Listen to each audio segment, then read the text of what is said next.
Christmas morning arrives with silence instead of laughter. No stockings hang by my fireplace. No family gathering awaits us. My 8-year-old daughter Emma asks why Grandma and Grandpa aren't coming over like last year. I can't tell her the truth. That my parents chose my younger brother Derek over us. That according to Mom, our presence would ruin the perfect image for his new girlfriend Madison. The phone call 3 days ago still echoes in my mind. My family abandoned us for appearances, but they have no idea what's coming next. The coffee in my mug had grown cold as I sat in my Denver kitchen staring at the phone 3 days earlier.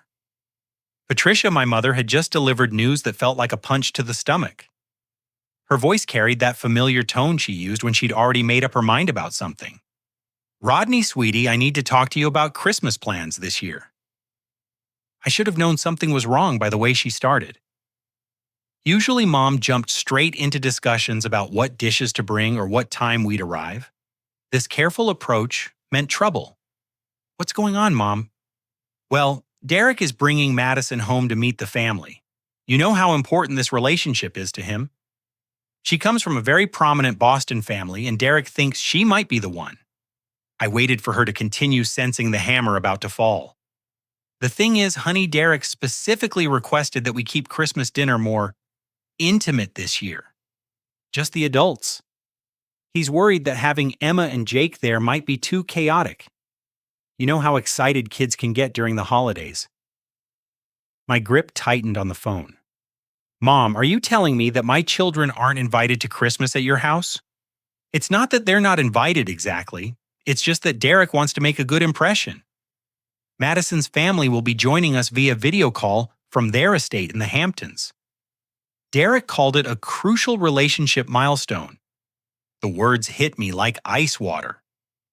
My brother, 4 years younger than my 32 years, was effectively erasing my children from our family Christmas because they might embarrass him in front of his girlfriend's wealthy family. So where exactly are my kids, and I supposed to spend Christmas? "Well, I thought maybe you could start your own tradition this year. You're such a good father, Rodney. I'm sure you'll make it special for them." I closed my eyes, trying to process what I was hearing. Since my divorce from Sarah 2 years ago, I'd worked incredibly hard to maintain stability for Emma and Jake. Teaching middle school history didn't pay much, but I made sure they never felt like they were missing out on anything important. Christmas at Grandma and Grandpa's house had been one of our most cherished traditions. "Mom, these are your grandchildren we're talking about." I know honey and I feel terrible about it. But Derek rarely asks for anything. He's been working so hard at that startup, and this relationship could really open doors for him. Madison's father owns a chain of boutique hotels across New England. There it was, the real reason. Not love, not family bonds, but business opportunities. "What does Dad think about this?" "Your father wants Derek to be happy. We both do."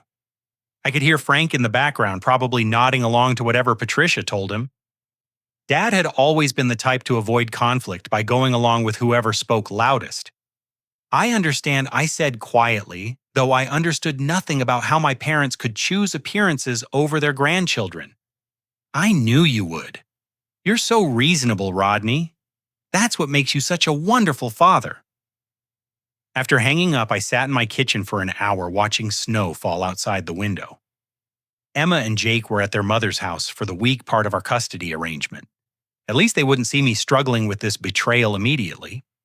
My phone buzzed with a text message from Sarah, my ex-wife. What she wrote made my blood run cold. "Hey Rodney, something weird happened today. Your brother Derek called me out of the blue. He offered to pay for an all-expenses trip to Disney World for me and the kids during Christmas week. Said he wanted to do something nice for them since the family gathering might be boring for children this year.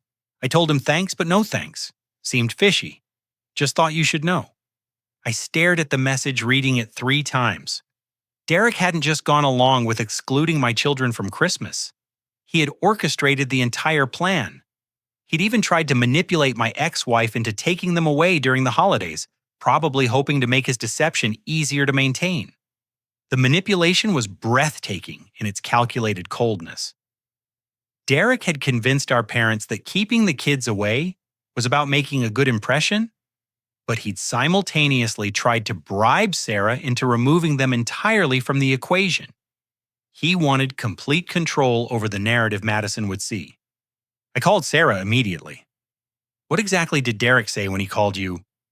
He was really smooth about it. Said he'd been thinking about how hard the holidays can be for kids in divorced families, and he wanted to give Emma and Jake an amazing Christmas experience.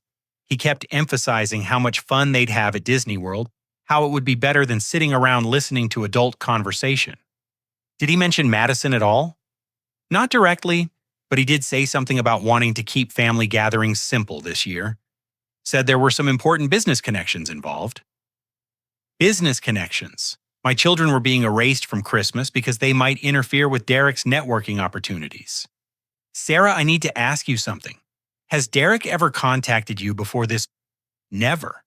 That's why it seems so strange. In all the time we were married and even after the divorce, Derek maybe said 10 words to me total. Suddenly he's calling with vacation offers. After we hung up, I walked through my small house, looking at the Christmas decorations Emma and Jake had helped me put up 2 weeks earlier. Construction paper snowflakes hung from the ceiling. A lopsided gingerbread house sat on the kitchen counter, more frosting than cookie. These were the real Christmas traditions, messy, imperfect, and full of love. My children deserved better than being treated like inconveniences to be shuffled aside. They deserved grandparents who fought for them, not parents who traded them away for social status. I made a decision that night. I wasn't going to fight Derek's manipulation directly. Instead, I was going to watch, wait, and document everything. Something told me that anyone willing to lie this extensively about his own family wouldn't stop there. Derek's house of cards would fall eventually. I just had to be patient enough to watch it happen. The next morning brought more revelations that made my stomach turn. I'd spent a sleepless night thinking about Derek's manipulation, but I hadn't grasped the full scope of his deception yet. I decided to call my parents directly, hoping that confronting them about Derek's attempt to bribe Sarah might open their eyes. Frank answered the phone with unusual cheerfulness. "Rodney, good to hear from you, son. Your mother and I were just discussing Christmas preparations." "Dad, I need to talk to you about something." "Did Derek tell you that he contacted Sarah about taking the kids to Disney World?" There was a long pause. I could hear muffled conversation in the background, probably Frank covering the phone to talk to Patricia. "Well, yes. He mentioned wanting to do something nice for Emma and Jake. Thought it showed real thoughtfulness on his part." "Dad, don't you see what he's doing? He's trying to make sure my kids are nowhere near your house during Christmas. This isn't about being thoughtful. This is about erasing them from the family picture. Now, Rodney, you're reading too much into this. Derek just wants Christmas to go smoothly." Patricia took the phone from Frank. Her voice carried a defensive edge I recognized from childhood arguments. "Honey, you're creating drama where there doesn't need to be any. Derek is trying to include everyone in his own way. Maybe the kids would have more fun at Disney World anyway."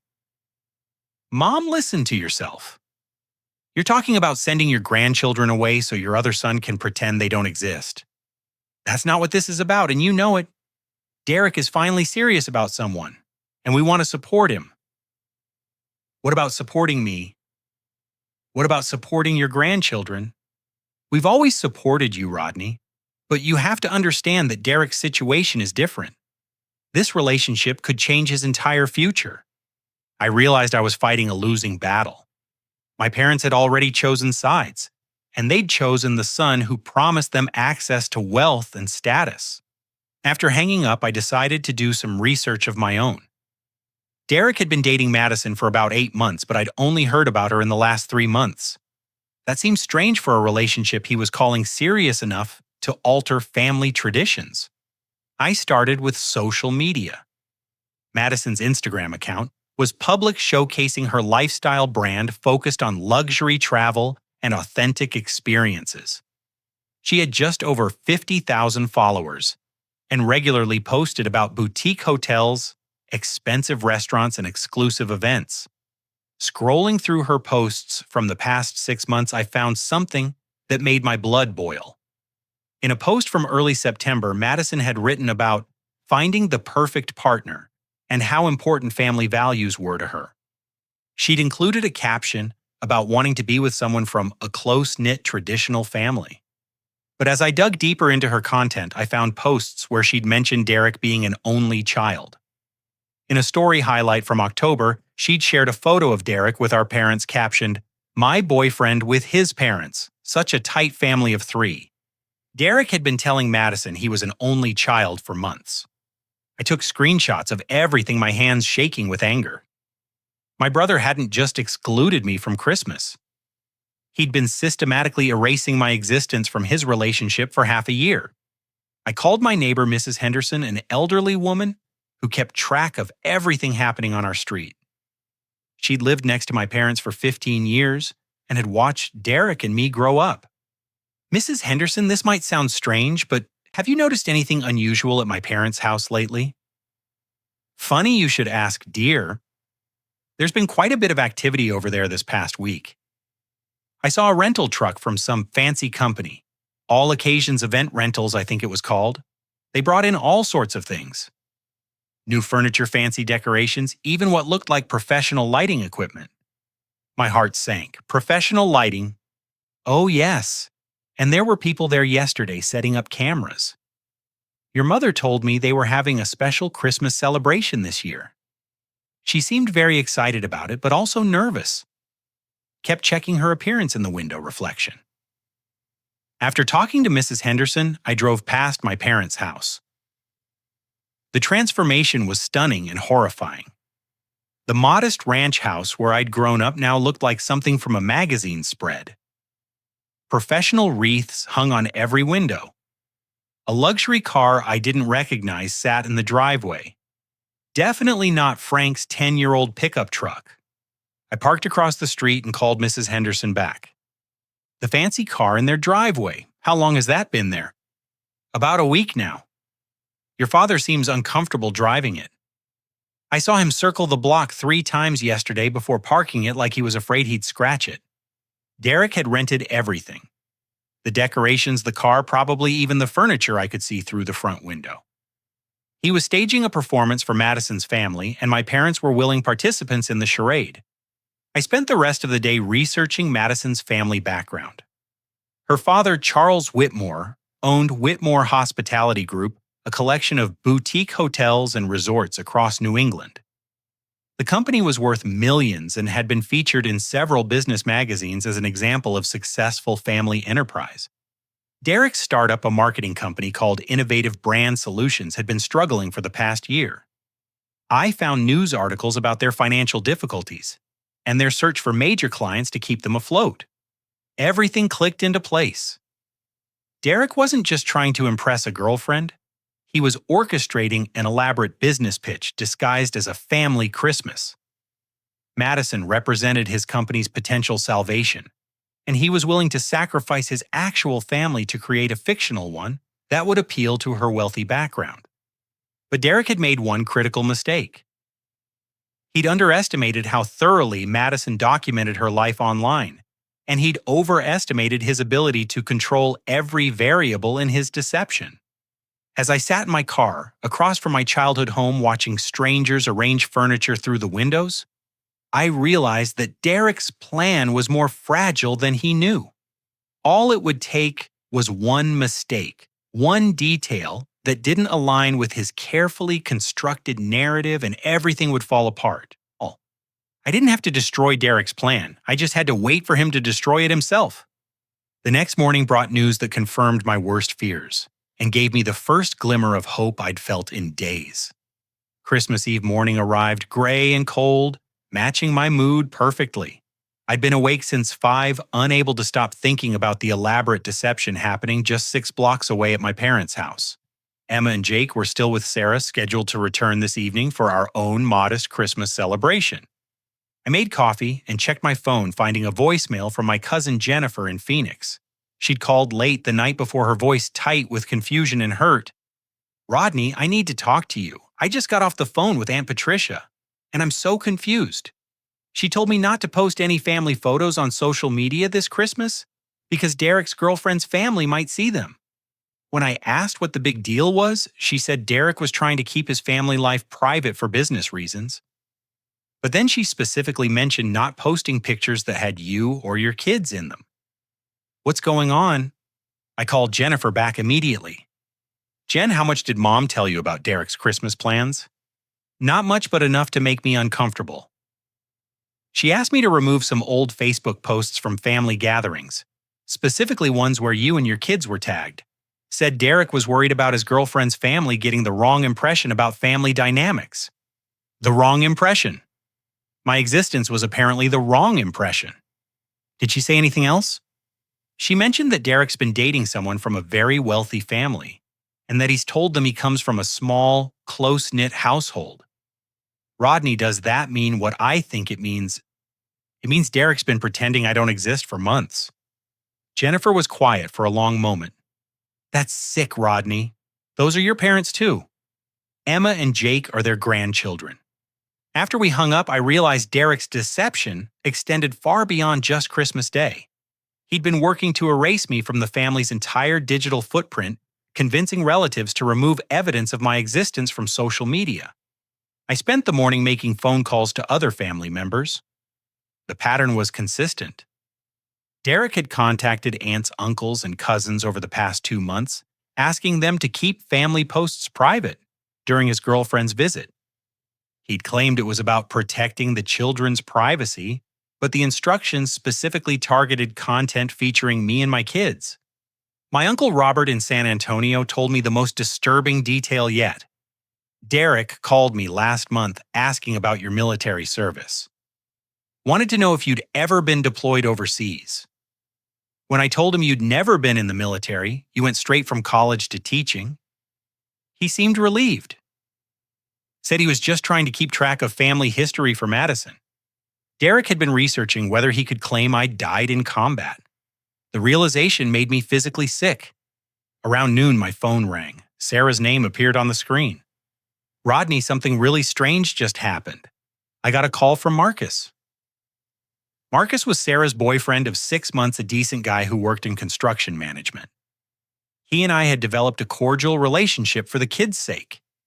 Marcus got a call from someone claiming to work for a wedding planning company.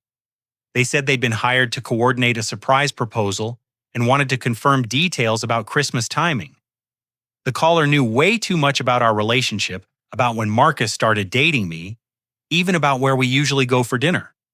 My blood ran cold. What kind of details? Specific stuff, Rodney. Like how Marcus has been saving up for a ring, which restaurant he was planning to take me to, even what kind of ring style I prefer. Information that Marcus says he never shared with anyone except maybe his brother. Did Marcus recognize the voice? He said it sounded familiar, but he couldn't place it. The person claimed they'd been hired by Marcus's family to help coordinate everything. But Marcus's family doesn't have money for wedding planners. His mom can barely afford Christmas presents. Derek had somehow discovered Marcus's proposal plans and was trying to manipulate the timing. If Sarah got engaged during Christmas week, it would permanently remove any possibility of our family reuniting and would add another layer of complexity to the narrative Derek wanted to avoid. But how had Derek learned about Marcus's plans?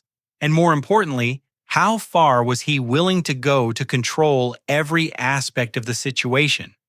I drove to Marcus's apartment complex and found him working on his truck in the parking lot. He looked up when he saw me approaching, his expression troubled. Sarah said you wanted to talk about that weird phone call. Marcus, I think my brother is trying to manipulate you into proposing this week. I know that sounds insane, but I need you to think carefully about who might have known about your plans. Marcus set down his wrench and leaned against his truck. The only people who knew were my brother Tony and my coworker Luis. I told Luis because he helped me pick out the ring, and I mentioned it to Tony because he's my best man. Have either of them met Derek? Not that I know of. Wait. Marcus's expression changed. Luis mentioned that some guy came by the jewelry store last week asking questions about recent purchases. Said he worked for the insurance company and was updating policies. Luis thought it was routine, but he did mention showing the guy some recent sales records. Derek had been tracking Marcus's ring purchase through the jewelry store. The level of invasion and manipulation was staggering. Marcus, I need to ask you something, and please don't take this the wrong way. Were you planning to propose this week? He nodded slowly. Christmas Eve dinner, actually, tonight. I had reservations at that Italian place Sarah loves. Can I ask you to wait? Marcus studied my face carefully. This has something to do with your family situation, doesn't it? Sarah mentioned that you and your kids weren't invited to Christmas at your parents' house this year? I explained everything. Derek's deception about being an only child, the staged Christmas performance, the systematic erasure of me and my children from family records. Marcus listened without interruption, his expression growing darker with each detail. So if Sarah and I get engaged tonight, it adds another complication to the story your brother wants to tell. Exactly, divorced parents, new relationships, blended families. It's all too messy for the perfect family image he's trying to create. Marcus was quiet for several minutes, staring at his hands. You know what really bothers me about this? I've been planning this proposal for months. I saved up for months to buy Sarah a ring she'd love. This was supposed to be our moment, and your brother is trying to turn it into part of his manipulation. I'm not asking you to change your plans for Derek's sake. I'm asking you to consider that he's been pulling strings behind all of our backs, and maybe we should make our own choices without his interference. Marcus nodded slowly. What if we turned the tables on him? That evening, I got a text message that changed everything. It was a screenshot from Emma sent from Sarah's phone. Emma had been playing games on Sarah's phone when a notification popped up.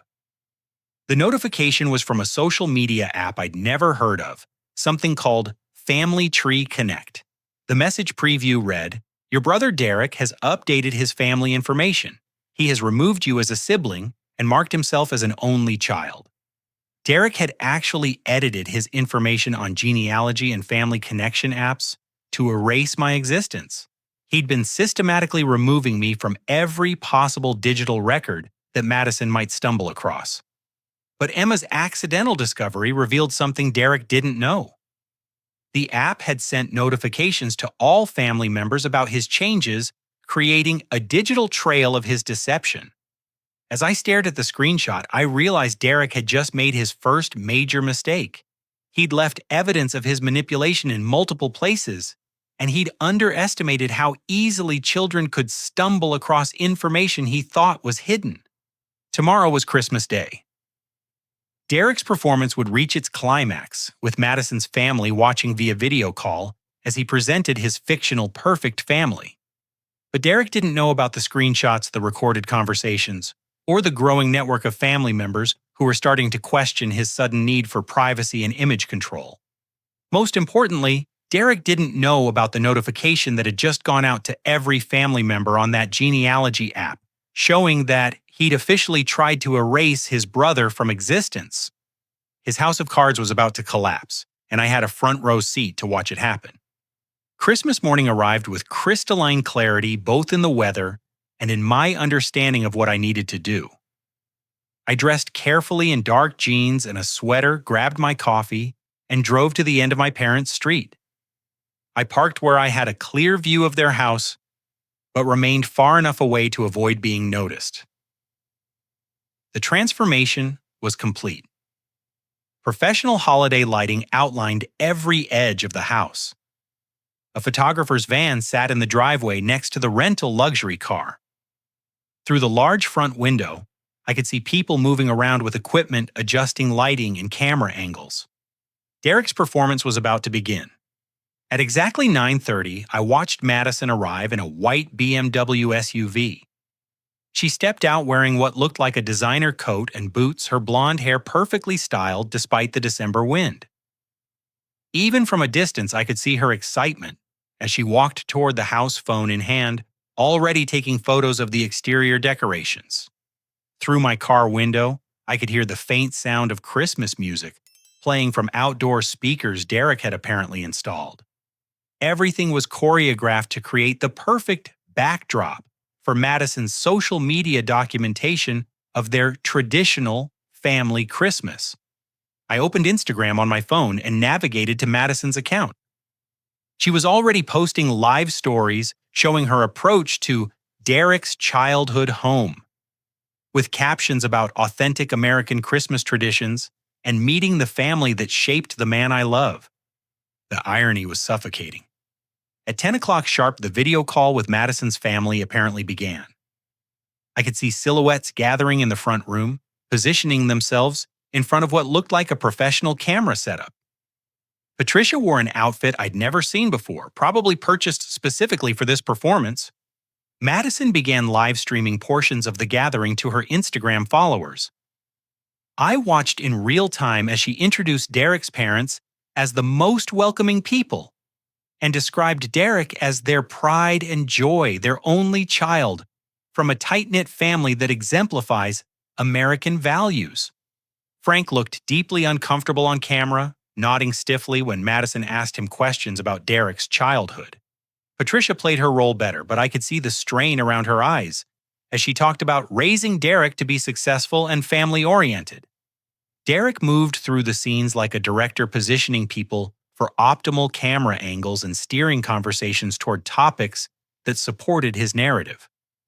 When Madison asked about Derek's childhood friends, he smoothly redirected to talking about his academic achievements.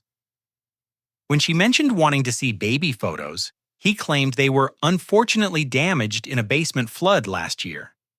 Every answer was carefully crafted to avoid any mention of a brother or nephew and niece who might complicate the story. But then technology betrayed him. I watched Madison's Instagram story when disaster struck. She was panning her phone camera across the room, narrating about the beautiful family decorations when her phone's location services automatically tagged the address. Within seconds, the geotag feature had pulled up associated social media posts from that location. The phone's algorithm began suggesting related content from the same address: old Facebook posts, Instagram photos, and check-ins from family gatherings over the years. Posts that featured me, Emma, and Jake prominently. Madison's followers could see the suggestions appearing in real time on her live stream. Comments began flooding in immediately. Wait, didn't Derek used to have a brother? I swear I've seen photos of him with another guy who looked just like him. Why does the address show different family members than what she's showing? This seems fake. Anyone else getting weird vibes? Madison glanced at her phone screen, saw the comments, and her expression shifted from joy to confusion. She looked at Derek, who was across the room talking to her family via video call, unaware that his deception was unraveling in real time on social media. I took screenshots of everything: Madison's panicked expression, the contradictory comments from her followers, the evidence of Derek's lies spreading across the internet faster than he could control. Madison started deleting comments frantically, but it was too late. Her followers had already taken screenshots. The algorithm had done its job too well, surfacing years of evidence that Derek had tried to scrub from existence. Within 20 minutes, Madison ended her live stream abruptly. Through the window, I could see her pulling Derek aside, showing him her phone with obvious agitation. Derek's face went pale as he realized what had happened. The video call with Madison's family was still in progress, but Derek was no longer participating. He was hunched over Madison's phone, probably reading comments and trying to understand how his carefully constructed narrative had fallen apart so quickly. Frank and Patricia continued talking to Madison's family via video, but they clearly had no idea what was happening with the social media disaster unfolding next to them. They kept glancing at Derek and Madison with growing concern as the young couple's quiet conversation became increasingly heated. That's when I saw Derek make his second major mistake of the day. He grabbed Madison's phone and started typing responses to her followers' comments.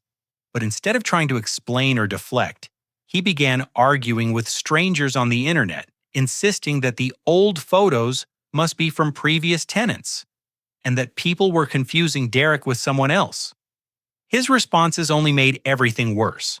Madison's followers could see that someone else was responding from her account, and Derek's defensive explanations made no sense.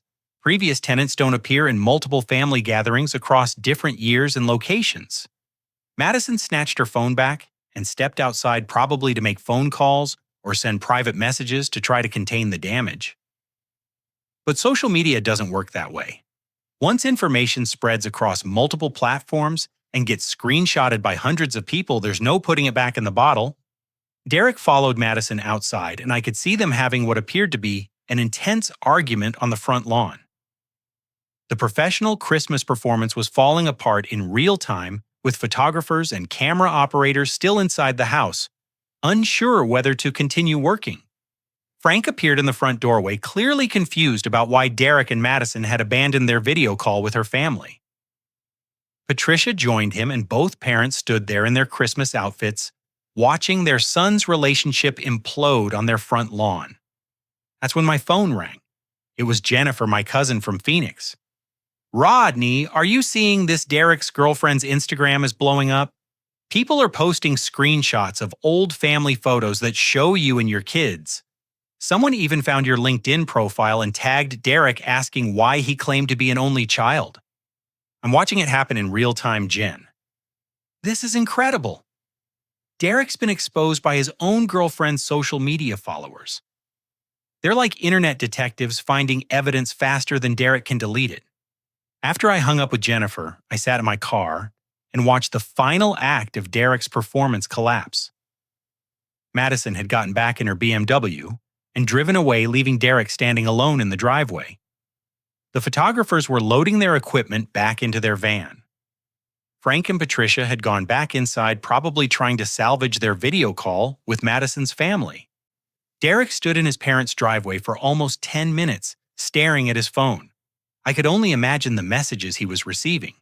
From his business partners, from Madison's family, from mutual friends who were seeing the evidence of his deception spread across social media.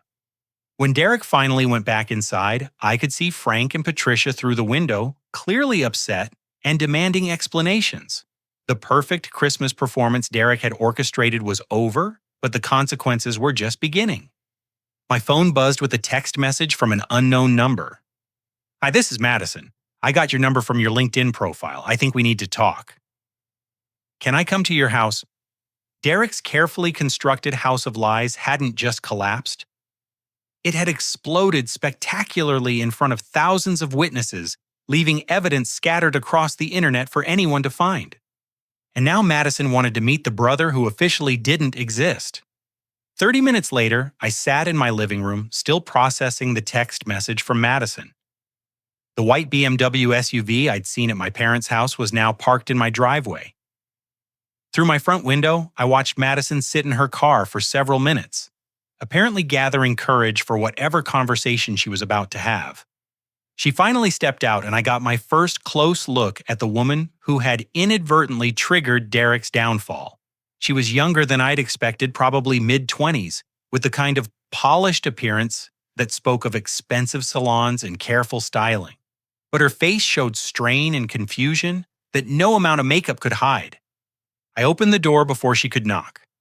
"You must be Rodney," she said, her voice carrying a slight Boston accent I'd noticed in her Instagram videos. "And you're Madison. Come in." She entered hesitantly, looking around my modest living room with curious eyes. The Christmas tree Emma and Jake had decorated stood in the corner, a cheerful mess of handmade ornaments and twinkling lights that contrasted sharply with the professional holiday staging she'd just left at my parents' house. "I owe you an explanation," she began, then stopped herself. "Actually, I think Derek owes you an explanation, but since he's apparently lost his ability to tell the truth, maybe I can fill in some gaps." She sat on my couch, clutching her phone like a lifeline. "How much do you know about what Derek's been telling me?" "Enough to know that according to your social media, Derek is an only child from a small, perfect family." Madison's face flushed red. "God, this is so embarrassing. I've been posting about his family for months, talking about how much I admire their close bond. I had no idea I was promoting a complete lie." She showed me her phone, scrolling through months of posts that featured Derek, and occasionally my parents always described as a family of 3, or Derek as their only child. "Madison, can I ask how long Derek's been telling you he doesn't have a brother?" "Since we started getting serious around 6 months ago. When I asked about siblings, he said he was an only child, and that it had always been just him and his parents. He made it sound like such a sweet, tight-knit family dynamic. 6 months. Derek had been planning this deception for half a year. Did he ever mention children in the family, nieces or nephews? Never. When I talked about wanting kids someday, he said he'd never been around children much because his family was so small. He actually said he wasn't sure how he'd do as a father because he had no experience with kids. The cruelty of that statement hit me hard. Derek wasn't just erasing Emma and Jake's existence. He was claiming their absence as a personal limitation that Madison should help him overcome. Madison continued scrolling through her phone. Look at this post from October. She showed me a photo of Derek with our parents at a restaurant. I captioned it, "Dinner with my boyfriend's parents. Such a loving family." Derek specifically told me to mention how nice it was to see parents who were so focused on their one child. Madison, I need to ask you something difficult. Has Derek ever mentioned his business financial problems? Her expression shifted, becoming more guarded. What do you mean? Derek's marketing company has been struggling. I think his relationship with you is at least partly about trying to secure business connections with your family. Madison set down her phone and stared at me. You think Derek is using me for my father's hotel business? I think Derek saw an opportunity to solve multiple problems at once. A wealthy girlfriend whose family could save his company, and a chance to present himself as the kind of stable, family-oriented man that would appeal to traditional wealthy families. But he told me his company was doing great. He said they just landed a major client and were expanding. Madison, when did he tell you that? Last month, right around the time we started talking about me meeting his parents. I pulled out my phone and showed her the news articles I'd found about Derek's company, facing financial difficulties and seeking major clients to avoid bankruptcy. Madison read in silence, her face growing paler with each paragraph. He's been lying about everything, she whispered. His family, his business, probably our entire relationship. There's more. I told her about Derek's attempts to manipulate Sarah into taking my children to Disney World, about his research into whether he could claim I'd died in military service, about his systematic removal of my existence from family social media accounts. With each detail, Madison's expression moved from confusion to horror to anger. He asked me to remove you from genealogy websites, she said, scrolling through something on her phone. Oh my God. Last week, Derek asked me to help him update his information on some family tree app. He said there were errors in his profile that might confuse my family when they did background research. Did he tell you what kind of errors? He said the website had incorrectly listed him as having a sibling, and he wanted to fix it before my parents started asking questions. I thought it was weird, but he made it sound like a simple database mistake. She showed me her phone screen. The Family Tree app displayed Derek's profile, which now listed him as an only child. But Madison had screenshots of the original version, which correctly showed Derek and me as brothers. I took screenshots because I was curious about the family history stuff. I never imagined Derek was literally erasing his brother from existence. The evidence was overwhelming. Derek hadn't just told casual lies about being an only child. He had systematically constructed an elaborate deception across multiple platforms, manipulated family members into supporting his fiction, and even tried to bribe people to remove obstacles to his narrative.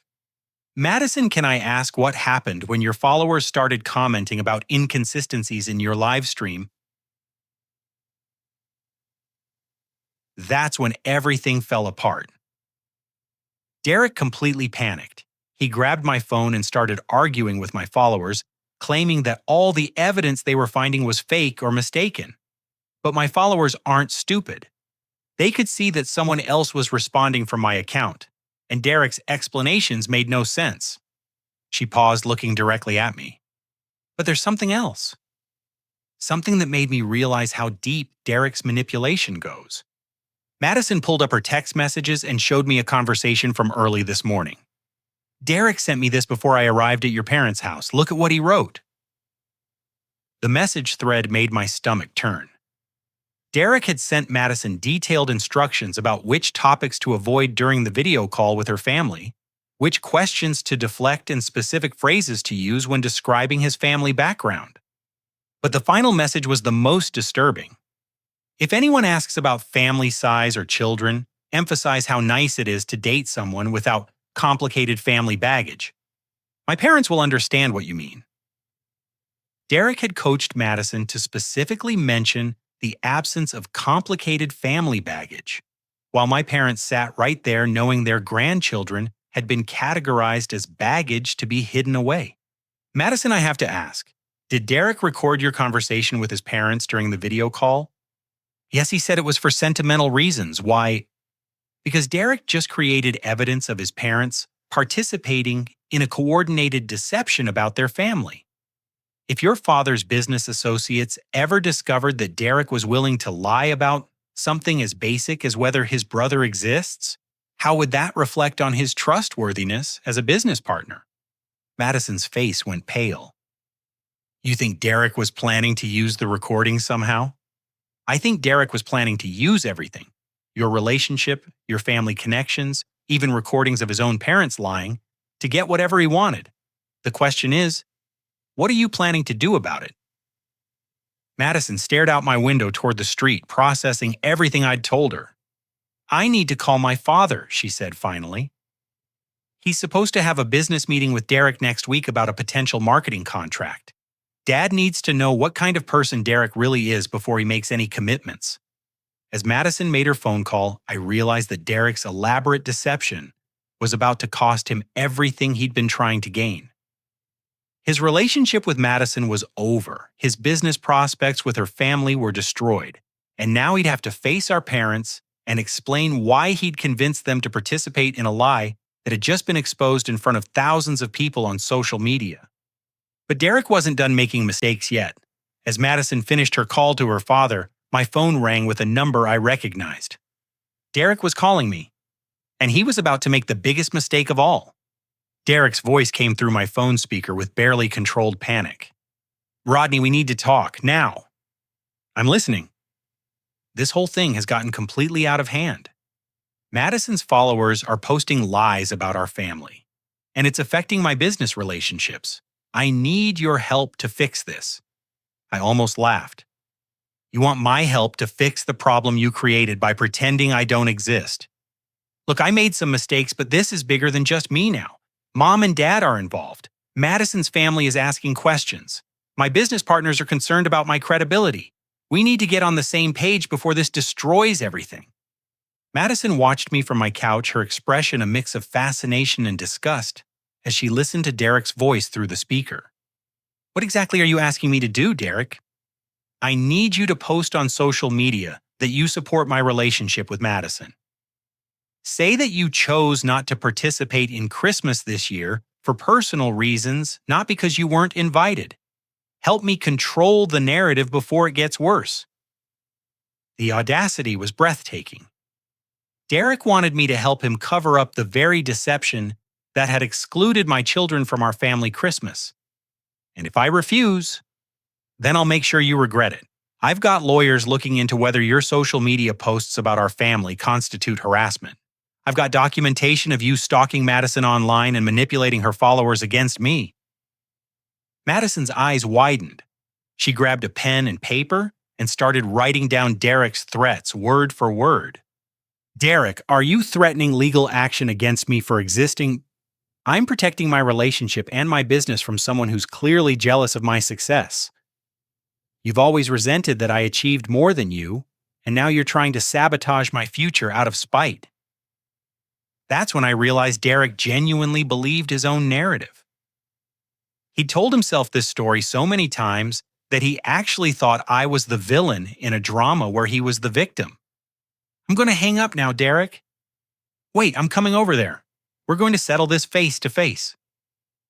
The line went dead. I looked at Madison, who had filled half a page with notes about Derek's threats. He's completely lost it, she said. That wasn't the voice of someone who made a mistake. That was someone who's been lying for so long he can't tell the difference between truth and fiction anymore.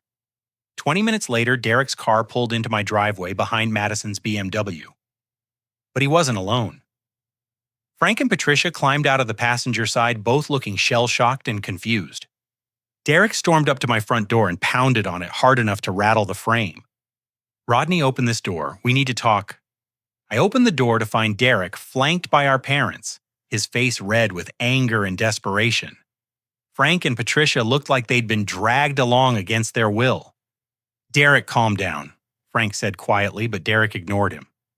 "Where is she?" Derek demanded, trying to look past me into the house.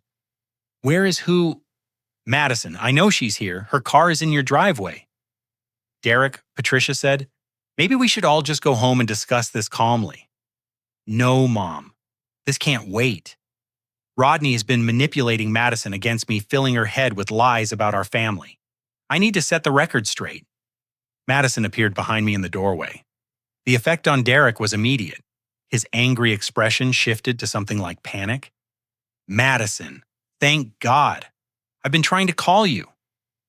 "Listen, whatever Rodney told you about me, you need to understand that he's jealous and bitter about his divorce. He's been trying to sabotage our relationship since he found out about us." Madison stepped forward, her voice calm but cold. "Derek, I recorded our phone conversation 20 minutes ago. I have you on tape threatening to sue your own brother for harassment because he exists. I also have all the evidence of your lies about being an only child, your manipulation of family social media accounts, and your attempts to bribe his ex-wife." Derek's face went white. "You recorded me the same way you recorded my conversation with your parents this morning, for documentation purposes." Patricia stepped forward, looking confused. "Derek, what is Madison talking about?" "What lies about being an only child." Derek turned to face our parents, and I saw the moment he realized he couldn't maintain his deception any longer. Frank and Patricia were standing right there looking at their two sons together, and Derek couldn't pretend I didn't exist anymore. "Mom, Dad, this is all a misunderstanding. I never said I was an only child." Madison pulled out her phone. "Would you like me to play the recordings of you telling me exactly that?" Derek made a lunge for Madison's phone, but I stepped between them. "Derek, stop. Just stop." For a moment, we all stood in my doorway in complete silence. Frank and Patricia were processing the reality that Derek had spent months pretending I didn't exist. Derek was realizing that all his lies had been exposed. Madison was watching the family she thought she wanted to join completely fall apart. Patricia spoke first, her voice barely a whisper. "Derek, did you really tell Madison that Rodney doesn't exist?" Derek's shoulders sagged. "Mom, you don't understand. Madison's family is very traditional. They value simplicity and stability. Having a divorced brother with kids would have complicated things." Complicated things. Frank's voice carried a tone I'd never heard before, cold anger. "You told this girl that your brother and your nephews don't exist because it was complicated. Dad, it wasn't supposed to go this far. I just wanted Christmas to go smoothly." "By erasing your family," Patricia was starting to cry. "Derek, what have you done?" Madison stepped forward. "Mr. and Mrs.?" She paused, realizing she didn't even know my parents' last name because Derek had never used it around her. "Henderson," Frank supplied quietly. "Mr. and Mrs. Henderson, I think you should know that Derek also tried to manipulate his brother's ex-wife into taking the children out of town during Christmas week. He offered to pay for a vacation to Disney World, specifically to make sure your grandchildren would be nowhere near your family gathering." Patricia gasped. Frank's expression darkened further. "Derek," Frank said slowly, "did you try to bribe Sarah to take Emma and Jake away during Christmas?" Derek looked around at all of us. His parents, his now ex-girlfriend, and the brother he'd tried to erase. He was trapped by his own lies with no way to explain or justify what he'd done. That's when he made his final desperate mistake. "Fine. Yes, I did all of it, and I'd do it again. Do you know what Madison's family is worth? Do you know what that business connection could have meant for my company? For all of us. The silence that followed was deafening. Derek, Patricia said, her voice breaking, "What have you become?" Madison turned to leave, but Derek grabbed her arm. "Madison, please. My company is failing. I needed this contract with your father. Everything I did was to try to build a future for us." Madison pulled her arm free.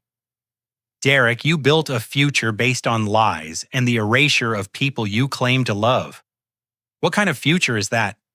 She walked back to her car, leaving Derek standing in my driveway, with parents who were looking at him like they'd never seen him before.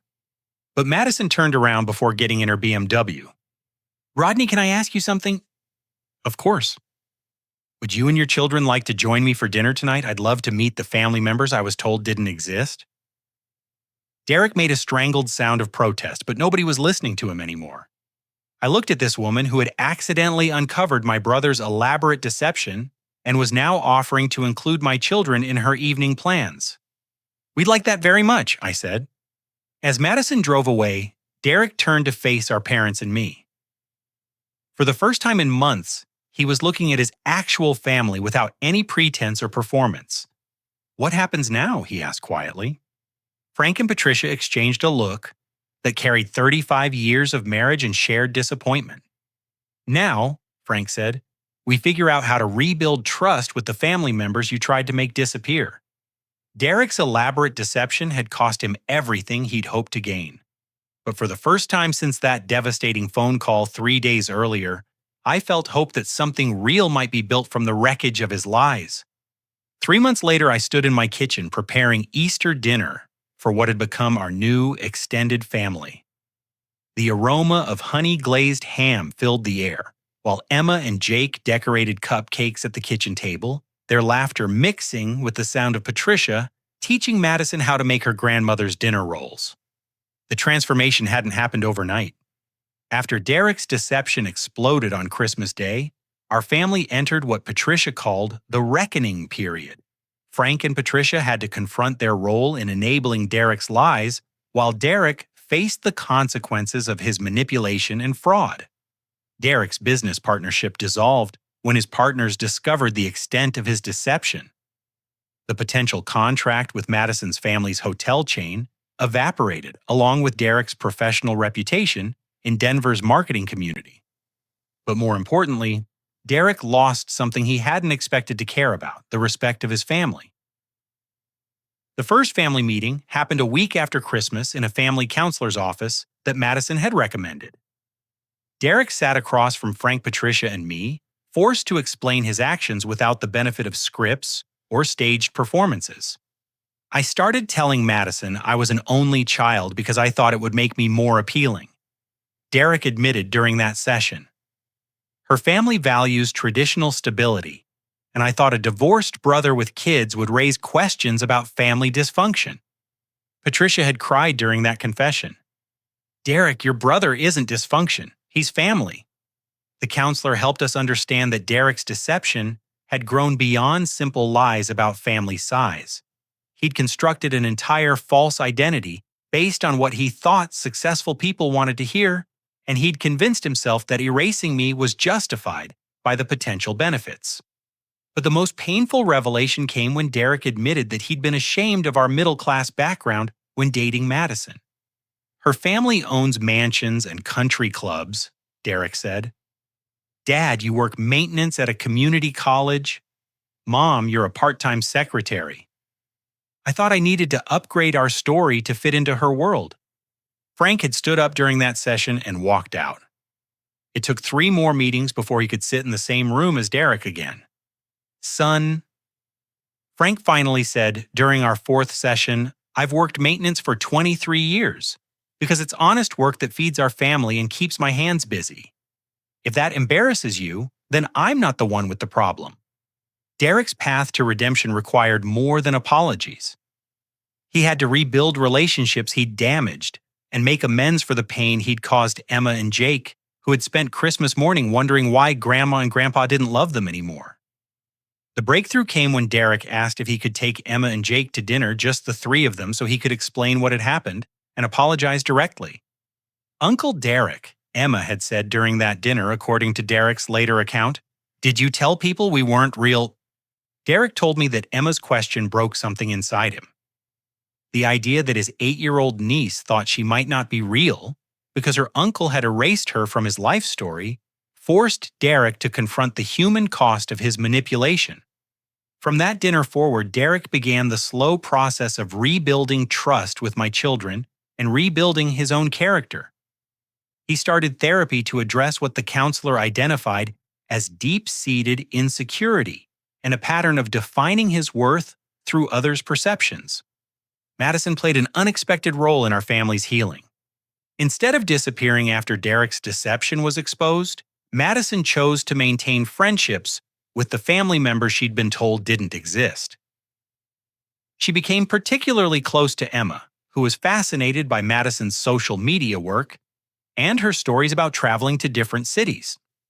Madison feels guilty about participating in Derek's lies, even though she didn't know they were lies. I explained to Sarah when she asked why Derek's ex-girlfriend was attending Emma's school play. Madison had used her social media platform to share the real story of what happened, turning Derek's deception into a lesson about the importance of authenticity in relationships. Her followers responded with overwhelming support for our family and criticism of Derek's manipulation. But Madison's most meaningful contribution was helping Derek understand the impact of his actions from her perspective as someone who'd been deceived. Derek, you didn't just lie to me about your family, Madison told him during one of our group counseling sessions. You stole my agency to make informed decisions about our relationship. You decided that I was too shallow or judgmental to love you for who you actually are. That conversation helped Derek realize that his deception hadn't protected anyone. It had insulted Madison's intelligence and character while traumatizing his family. Derek's financial situation forced him to move back home with Frank and Patricia, which initially created tension, but ultimately accelerated the healing process. Living in the same house where he'd staged his elaborate Christmas performance, Derek had to confront the damage he'd caused every day. Frank made Derek repay every dollar he'd spent on rental furniture decorations and the luxury car. Patricia required Derek to apologize personally to every family member he'd asked to scrub social media posts. Derek had to rebuild his professional life from scratch, starting with freelance marketing work for local small businesses. But the most significant consequence was Derek's gradual recognition that he'd been seeking external validation instead of building authentic relationships. I thought Madison would love me more if I came from the kind of family she was used to. Derek told me during one of our weekly coffee meetings, a tradition we'd started as part of rebuilding our brother relationship. But the family she actually wanted was the one I was trying to hide. Emma and Jake forgave Derek more quickly than the adults did, partly because children are naturally forgiving, and partly because Derek worked hard to earn their trust back. He attended every baseball game, helped with homework, and never missed a custody exchange with Sarah. Derek also began volunteering at a nonprofit that helped families affected by divorce, using his marketing skills to improve their social media presence and fundraising efforts. The irony wasn't lost on anyone that Derek's attempt to hide his complicated family led him to dedicate his professional skills to helping other complicated families. As I watched Madison and Patricia work together in my kitchen on Easter afternoon, I reflected on how much had changed since that devastating Christmas phone call. Frank had become more assertive about family priorities, telling Derek directly when his behavior was unacceptable and praising Derek when he showed genuine growth. Patricia had started attending support groups for family members affected by deception and manipulation, learning tools for rebuilding trust. Derek arrived for Easter dinner carrying flowers for Patricia and small gifts for Emma and Jake, not expensive presents meant to buy forgiveness, but thoughtful items that showed he'd been paying attention to their interests. "Uncle Derek, look what I made." Jake ran to show Derek a drawing of our family, which now included Madison as Derek's friend Madison rather than Derek's girlfriend. Derek studied the drawing carefully. "Jake, this is perfect. Can I take a picture to keep on my phone?" "Sure, but why don't you just keep the real one?" Derek looked at me over Jake's head, his expression carrying gratitude and continued remorse. I'd love to keep the real one, buddy. After dinner, as we sat around my living room with full stomachs and easy conversation, Madison asked Emma about her upcoming school science fair project. "I'm doing a presentation about why people tell lies and how truth is always better," Emma announced proudly. The room went quiet for a moment before Derek spoke. "Emma, what made you choose that topic?" "Because Uncle Derek taught me that lies hurt people we love, even when we think we're protecting them." Derek nodded slowly. "You're absolutely right, kiddo. Truth is always better, even when it's scary or complicated." As the afternoon wound down and people prepared to leave, Derek pulled me aside. "Rodney, I know I can't undo what I did. I know I can't give you back that Christmas with the kids or take away the pain I caused everyone. But I want you to know that losing everything I thought I wanted helped me understand what actually matters." "What matters, Derek?" "This, family dinners where nobody's performing for cameras, kids who feel safe to ask hard questions, parents who are proud of who we actually are, not who we pretend to be, friends like Madison who stick around after they see our worst mistakes." 6 months after Christmas, Derek proposed a new family tradition. Every month, one family member would host a real family dinner with no phones, no social media, and no pretense, just authentic conversation and connection. Madison suggested we include other families who'd been affected by deception or manipulation, creating a support network of people committed to honest relationships. Frank started a small garden in his backyard, where Emma and Jake could plant vegetables and learn about nurturing growth over time. Patricia began keeping a photo album of unfiltered family moments, messy birthday parties, failed baking experiments, and candid shots of real life. And Derek began writing letters to Emma and Jake that they could read when they were older, documenting his mistakes and the lessons he'd learned, ensuring that future generations would understand the importance of authenticity over appearance. The life lesson that emerged from Derek's elaborate deception was profound authenticity always triumphs over performance. The people who truly matter will value genuine connection over perfect appearances. Sometimes the greatest gift is discovering who stands with you when the facades fall away. Family isn't about blood relations or perfect moments. It's about people who choose to show up with honesty, love, and commitment to growth. Derek learned that trying to erase family members to create a better image only creates emptiness where love should be. Madison learned that authentic relationships require honest foundations. Frank and Patricia learned that enabling deception, even for good intentions, ultimately hurts everyone involved. But most importantly, Emma and Jake learned that they are valuable exactly as they are without needing to be hidden or changed to fit someone else's idea of perfection. As I tucked my children into bed that Easter night, Emma asked me a question that showed how much wisdom can emerge from pain. "Daddy, do you think Uncle Derek loves us more now that he tells the truth about us?" I thought carefully before answering. "I think Uncle Derek finally understands how much he always loved us, sweetie." Sometimes people get confused about what love looks like, but real love doesn't try to hide the people who matter most. Looking back on Derek's elaborate Christmas deception, I realize it gave our family an unexpected gift. It forced us to examine what we truly valued and to build relationships based on truth rather than convenience. The Christmas that Derek tried to steal from my children ultimately became the foundation for deeper, more authentic family connections than we'd ever experienced. Sometimes the worst betrayals create space for the best healing. Now, I want to ask you something. Have you ever experienced a situation where someone's deception actually led to stronger, more honest relationships in your family? How do you handle family members who prioritize appearances over authentic connection?